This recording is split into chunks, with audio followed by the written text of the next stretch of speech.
Hi hello friends, welcome to my channel. எல்லாருக்கும் வணக்கம். எல்லோரும் நல்லா இருக்கீங்கன்னு நினைக்கிறேன்.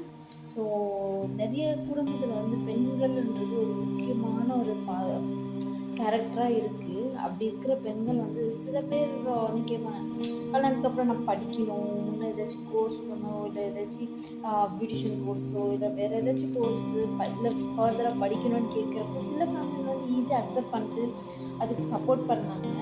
ஆனால் சில ஃபேமிலியில் என்ன சொல்லுவாங்கன்னா, நீ படித்து என்ன பண்ண போகிற, அதான் உனக்கு கல்யாணம் ஆகிடுச்சு, இதுக்கப்புறம் உன்னால் என்ன சாதிக்க முடியும், நீ தாராளமாக குழந்தைங்கள பார்த்துக்கோ, வீடை பார்த்துக்கோ, ஜாலியாக இருன்னு சொல்லுவாங்க. அவங்களுக்குன்ட்டு ஒரு ட்ரீம் இருக்கும் இல்லையா?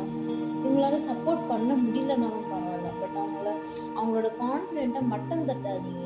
உன்னால் முடியாது, வேண்டாம், யூஸ் இல்லை, இதெல்லாம் நீங்கள் சொல்லி அவங்க மட்டம் தட்டாதீங்க. நிறைய பேர் கல்யாணத்துக்கு அப்புறம் தான் படித்து சாதிச்சவங்க நிறைய பேர் இருக்காங்க. அதனால தயவு செஞ்சு மட்டம் தட்டாதீங்க.